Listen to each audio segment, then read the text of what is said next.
শুভেচ্ছা। চলুন একটু শৈশব থেকে ঘুরে আসি। সবার মতো শৈশবের স্মৃতিগুলো খুব ভালো লাগে।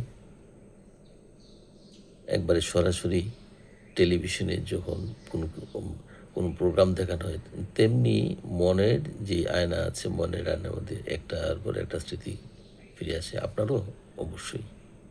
তো আমার এই ধরনের কিছু কথা বলি। আমি গ্রামের স্কুলে পড়তাম তো, একবারে অজপাড়াগা। আমার গ্রাম থেকে যদি শহরে যেতে হতো তাহলে ৭-৮ মাইল হেঁটে তারপরে ট্রেনে ওঠা লাগতো। আর সীমান্তবর্তী এলাকা। পায়ে আমরা যে পথ দিয়ে হাঁটতাম সেটা ছিল জমি থেকে হয়তো ২ হাত উঁচু। খাল পাড় দিয়ে যে মানে পূর্ব দিকে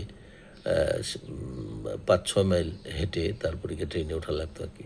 তো যাই হোক, আমি আমার স্কুলের এবং শিক্ষকদের কথা বলি। আমি যে স্কুলে পড়তাম সেটা ছিল অ্যাটাচড প্রাইমারি স্কুল, মানে হাই স্কুলের সাথে অ্যাটাচড করা ছিল। ৩ ভিটা ৩ টা ঘর। উত্তর দিকে এবং পশ্চিম দিকে যে ঘর দুটো ছিল সেটা ছিল হাই স্কুল, আর পূর্ব দিকে ছিল প্রাইমারি স্কুল ঘর, একই বাউন্ডারিতে। তো বাউন্ডারি মানে কোনো দেয়াল ছিল না, খোলা, মাঝখান দিয়ে মানুষ আসা যাওয়া করতো বাজারে। বাজারের উপরে ঘর ছিল। তো সেখানে আমার শিক্ষকরা ছিলেন, মনে আছে সেকান্দর আলী স্যার ছিলেন হেডমাস্টার। তারপরে আক্কাদ স্যার ছিলেন, আলফাজউদ্দিন খান স্যার ছিলেন, আরমান স্যার ছিলেন, হাফিজ স্যার ছিলেন, এরকম। তো আমরা তো খালি পায়ে স্কুলে যেতাম। এই কুয়াশার মধ্যে, কুয়াশার মধ্যে শীতের কুয়াশা। এই যে পায়ের পাতা ভিজে থাকতো এবং পায়ের পাতার মধ্যে যে শীতকালের আ কাদা হয়ে থাকতো, সেই কাদাগুলো লেগে থাকতো। আমরা স্কুলে যেতাম। আমাদের স্যাররা কিন্তু, সেকান্দর স্যার ওই প্লাস্টিকের একজোড়া আ জুতা ছিল। সেগুলি পরতেন। আর বাকি স্যাররা তো মোটামুটি খালি পায়ে আসতেন। তা আমরাও খালি পায়ে যেতাম। হাফ প্যান্ট এবং শার্ট পরে একেক দিন একেক রকমের, মানে একটা শার্টই তো দেখা গেল যে হয়তো ১ মাস পর্যন্ত, ২ মাস পর্যন্ত পরে আসা হচ্ছে। কারো, কারো তো ধোয়াও হতো না। যাই হোক, সেই যে শিক্ষকরা, আলফাজ আলী স্যার ছিলেন, আলফাজউদ্দিন স্যার। আলফাজউদ্দিন স্যার ছিলেন খুবই রসিক মানুষ এবং কবিতা লিখতেন, গান লিখতেন, গানের সুর করতেন, সেগুলো আবার শোনাতেন। এবং আরমান স্যার ছিলেন খুবই কড়া মানুষ। এদিক থেকে ওদিক হওয়ার মতো অবস্থা ছিল না। নামাজের রোজা একদম পাক্কা। শিক্ষার্থীদেরকেও তিনি চেষ্টা করতেন সেদিকে নেওয়ার জন্য। যাই হোক, তাদের এই আ স্নেহ এবং শিক্ষা পেয়ে দীর্ঘদিন মানে আ থাকছি ঢাকায়। আ বহুদিন, বহু বছর। তো ঢাকায় আসার পরও না স্যারদের কথা মনে হতো। বাড়ি যেতাম, বাড়ি গেলে মানে স্কুলের আশেপাশে যেতাম, স্যারদের সাথে দেখা হতো কখনো পথে। আরমান স্যারের অনেক স্মৃতি মনে আছে। আরমান স্যার আমাদের দেখলে সালাম দেওয়ার সঙ্গে, সঙ্গে তিনি রাস্তায় দাঁড়িয়ে যেতেন। হয়তো দেখা গেল যে তিনি যে ৩ কিলোমিটার দূরে উনি যেখানে থাকতেন আরকি সেখানে যাবেন। হেঁটেই তো যেতেন। আ তখন কিন্তু রাস্তাঘাটে একটু ডেভেলপ করেছে। গাড়ি ঘোড়া চলে না তখনও। তো স্যার এই রাস্তার মধ্যে দাঁড়িয়ে তার প্রাক্তন ছাত্রের সঙ্গে কি স্নেহ করা কথা, মানে অবস্থায় কথা বলতেন। স্যাররা কি অ্যা কোনো কিছু পেয়ে হেঁটে করতেন? একদম না। আমি বলি এই যে স্যাররা আমার কেমন ছিলেন? অনেক পরে, তখন তো একবারে সন্তানের বাবা হয়ে আমি মানে বয়স, পরিপূর্ণ বয়স ২০১১ সালে। ২০১১ সালে আমার ওই স্কুলের ১০০ বছর পূর্তি অনুষ্ঠান হচ্ছে। সেখানে প্রাক্তন ছাত্র সমিতির ছিল একটা, সেটার আমি সভাপতি। তো বিশাল আয়োজন করেছিলাম সেখানে। ঢাকা থেকে শিল্পীরা গেল। বিকালে সঙ্গীতানুষ্ঠান। পরের দিন ২ দিন ব্যাপী অনুষ্ঠান ছিল। পরের দিন কবি আসাদ চৌধুরী গিয়েছিলেন ঢাকা থেকে।